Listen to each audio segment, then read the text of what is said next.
મહત્વના સમાચાર પર નજર કરીએ તો સપ્તાહના અંતિમ દિવસે શેરબજારમાં તમામ રેકોર્ડ તૂટી ગયા હતા। યુએસ ફેડ દ્વારા વ્યાજ દરમાં ઘટાડાના 2 દિવસ બાદ ભારતીય શેરબજારે નવો રેકોર્ડ બનાવ્યો છે। શેરબજાર તેની ઓલ ટાઈમ હાઈ પર પહોંચી ગયું।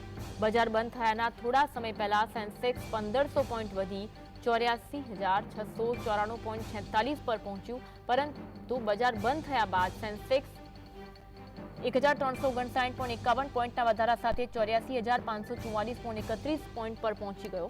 નિફ્ટીની વાત કરીએ તો આજે તેના 400થી વધુ પોઈન્ટનો ઉછાળો જોવા મળ્યો। નિફ્ટી પણ આજે તેનો ઓલ ટાઈમ રેકોર્ડ તોડ્યો હતો અને 25,849.25 પોઈન્ટ પર પહોંચી ગયો।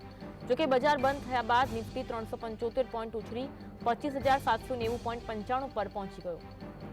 બીએસઈ સેન્સેક્સના ટોચના 30 શેરમાંથી 28 શેરમાં વધારો જોવા મળ્યો। તોફાની તેજીને પગલે રોકાણકારોમાં ભારે ખુશીનો માહોલ જોવા મળી રહ્યો છે। તો ભારતીય શેરબજારમાં તેજીના પગલે રોકાણકારો હાલ તો ખુશ છે।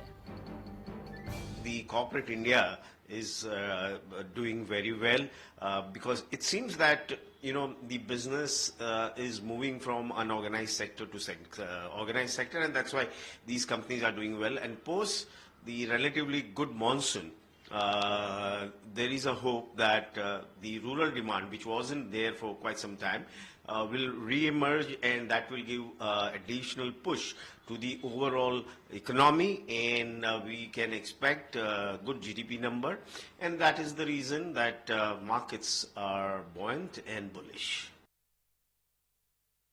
बात કરીશું market expert Jaydevsinh Chudasama phone line પર જોડાયા છે। જયદેવભાઈ, સ્વાગત છે જીએસટીવીમાં। શેરબજારે નવો રેકોર્ડ બનાવ્યો છે। સેન્સેક્સ નિફ્ટી સર્વોચ્ચ સપાટીએ પહોંચ્યા છે। કયા કયા કારણો હોઈ શકે? બિલકુલ, આજે સેન્સેક્સ, નિફ્ટી અને બેંક નિફ્ટી તેના સર્વોચ્ચ શિખર ઉપર પહોંચ્યા છે। સેન્સેક્સની વાત કરવા જઈએ તો તે સૌ પ્રથમ પાર 84,000ની પાર અને નિફ્ટી 25,800ની પાર ક્લોઝ થઈ છે। તો ઓવરઓલ જોવા જઈએ તો 2024નું જે કેલેન્ડર યર છે તે સંપૂર્ણપણે બાય ઓન ડિપ્સનું જ હતું અને ઘણી બધી વખત સેન્સેક્સ અને નિફ્ટીએ તેના સર્વોચ્ચ શિખરને ક્રોસ કર્યું। તો તેના પાછળના જે મૂળભૂત કારણ છે તે સ્થાનિક પણ છે અને વૈશ્વિક પણ છે। અને આજે ભારતીય શેરબજારમાં જે સાર્વત્રિક લેવાલી જોવા મળી તેનું જો મુખ્ય કારણ જોવા જઈએ તો અમેરિકા ખાતે ફેડ રિઝર્વ દ્વારા જે રેટ કટ કરવામાં આવ્યો તેનું એક પોઝિટિવ રિફ્લેક્શન દુનિયાભરના ઇમર્જિંગ માર્કેટોની સાથે સાથે ભારતીય શેરબજારમાં જોવા મળ્યું।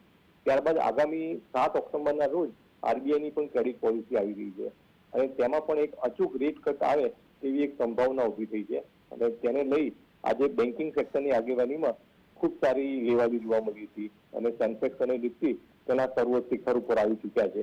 અન્ય આંકડાકીય દ્રષ્ટિકોણથી પણ જો વાત કરવા જઈએ તો ભારતીય અર્થવ્યવસ્થા દરેક ફ્રન્ટ ઉપર ખૂબ સારો દેખાવ કરી રહી છે। ખાસ કરીને જીએસટી કલેક્શનના આંકડા, ઓટો સેલ્સના આંકડા, એડવાન્સ ટેક્સની જે ફિગર છે તે પણ ખૂબ સારો દેખાવ કરી રહી છે અને હાલમાં જ જે દિગ્ગજ કંપનીના ત્રિમાસિક ગાળાના પરિણામ આવ્યા તે પરિણામો પણ માર્કેટની અપેક્ષા કરતા ખૂબ જ સારા આવી રહ્યા છે। ત્યારબાદ સમગ્ર ભારત વર્ષમાં ચોમાસું છે તે ખૂબ સારી રીતે આગળ વધ્યું અને તેનું પોઝિટિવ રિફ્લેક્શન ઇન્ફ્લેશનના આંકડામાં પણ જોવા મળશે અને આગામી સમયમાં ફુગાવાનો દર છે તે ઘટીને આવી શકે છે। તો આ તમામ વાતને લઈ અને સેન્સેક્સ અને નિફ્ટીમાં આજે જબરજસ્ત મજબૂતાઈ જોવા મળી અને બજારે પ્રથમ વખત તેના સર્વોચ્ચ શિખર ઉપર ક્લોઝ થયું। જયદેવભાઈ, આ તેજી ક્યાં સુધી જળવાઈ રહી શકે છે? રોકાણકારોમાં હાલ તો ખુશી જોવા મળી રહી છે। બિલકુલ, હું કહીશ કે હાલની આ જે તેજી છે તે પૂર્ણ વિરામ નથી, મતલબ કે ફૂલ સ્ટોપ નથી, પણ એક અલ્પ વિરામ છે।